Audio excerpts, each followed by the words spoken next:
I hadn't learned those 7 habits, I wouldn't have the depth and the skill set and the whole person theory that I have, the structures that I create. See, what I really learned under Covey was a structure. I learned that what you need, Nate, is a methodology. That's what you're really selling, is you're selling a method. That's what people are buying. You're selling a system. You're selling a methodology. And most people don't have a methodology. They're cotton candy. Tastes good for a second, then it goes away. It's pop-up psychology, feels good. There's no real method. If you look at my selling system that some of y'all have gone through, it's a real selling system. 6 parts to it, very depth. It's like a spread offense that has 57 options in it. Right?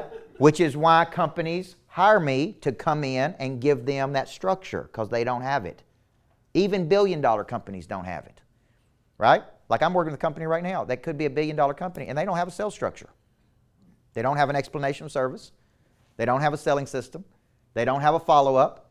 They don't have an extraction of referrals. They don't have person of interest strategy. They don't have a way to activate the prey drive in their people. And they're making a lot of money. But how much could they make if they were well trained? Yeah. Everybody see that? So the reason I'm telling you this is because for me, what I'm trying to get you to think of is this is the biggest opportunity in front of your face right now. And even when I'm teaching it to you, so think of it like this. There is a huge opportunity right here to do something. Okay? And I'm thinking about big deals, big opportunities, big plays, big openings. But for some reason, you get up every day and just kind of chase little bluegills. And we talk about the difference between fishing for bluegills and fishing for blue marlins. Everybody see that? Okay, and there's a deal I'm working on right now that could be about a $13 million deal. And I was thinking the other day, why am I not exerting all of my force and energy in this one area?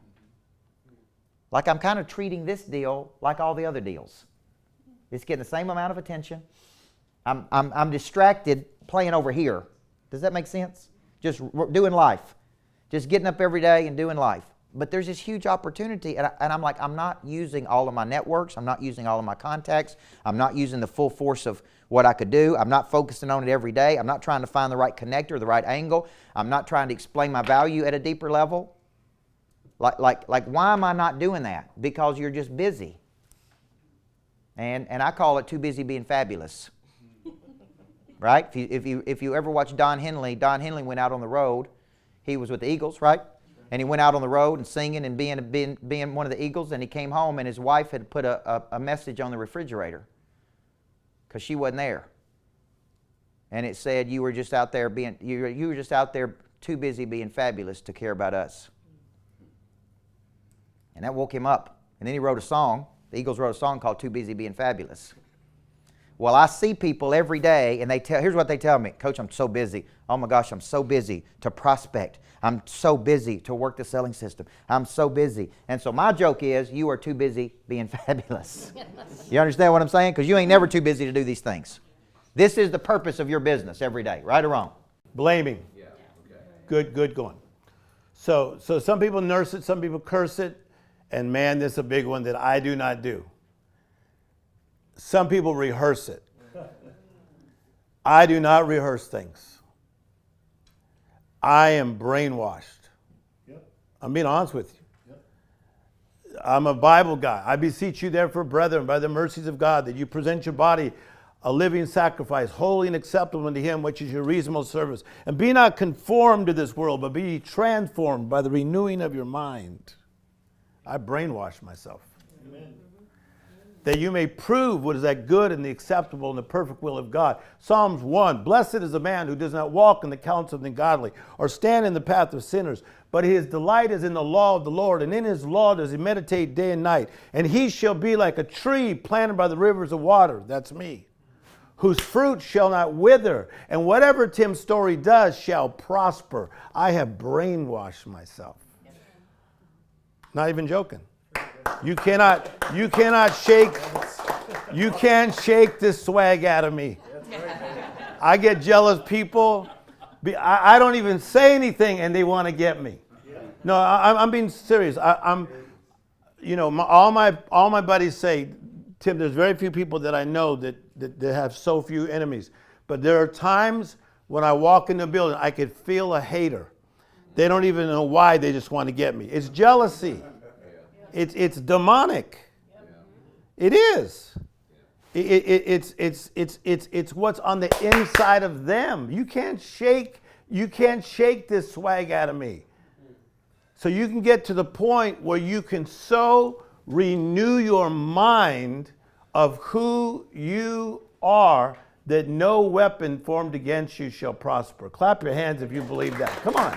Brainwash yourself. All right, so recovery, say recovery. Say discovery. All right, so now, if I get so into my nursing it, cursing it, rehearsing it, I'm going to be so into my recovery zone, watch, that I'm going to miss my discovery zone. Look, my discovery zone. So right now, by the grace of God, I've been able to do some nice things, but to me, look at me, I'm still, look at me, I'm still in the discovery zone. I was out there, like, looking around this morning, like, just floating around. Like, do you have challenges in life? Yeah, I do, but that's not what I'm meditating on. I'm right now in the moment, fully present, fully feeling, fully alive, in my discovery zone, because you never know what is just around the corner.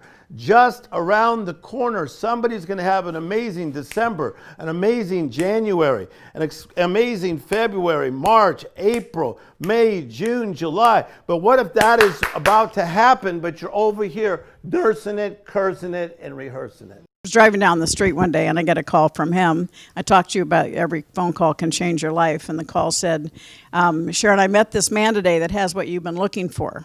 Now, ladies. I didn't pick my words quite well. Yeah.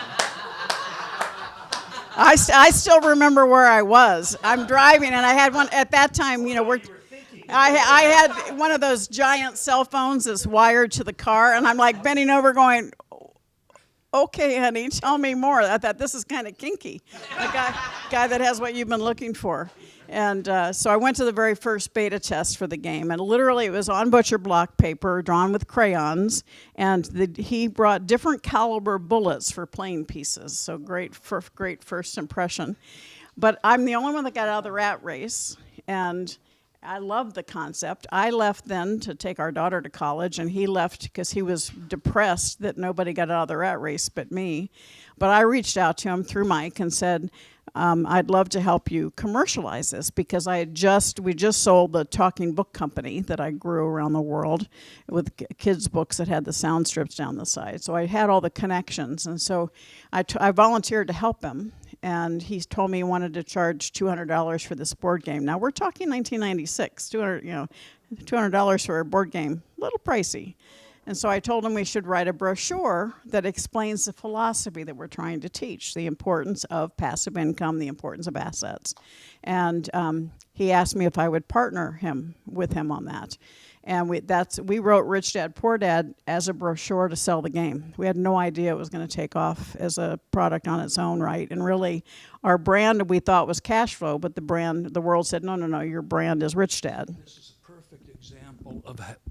is a perfect example of how you're communicating to the public, and what you think you're communicating can be very different from their perceptions. So you need to be very careful to look at both sides of that equation. And so that just began a journey. We thought, well, everybody wanted more, so we said, okay, we'll do a trilogy. We did Rich Dad, Poor Dad, Cash Flow Quadrant, Rich Dad's Guide to Investing. We thought 3 and done, right? That's it, our trilogy. Oh no, people wanted more. So again, you have to listen. And people wanted more in-depth information, and Robert wasn't willing to do that. He lives in the world of context, not content. And so I created the Rich Dad Advisor series, and Mike had 2 of the books in that series when we launched, where we had subject area experts give the content in their areas of expertise. And so it just exploded around the world. And it was because we built the brand that other people needed, wanted, and shared. because it was a true viral success before Amazon, believe it or not, and before the internet. And so when people say, I love the book, I go, well, how'd you hear about it? How did you guys hear about it? Parent? Brother? Mentor? Yeah, always. And it was, they found value here, right? And shared it with other people because it does. It tells that concept of rich versus poor mentality.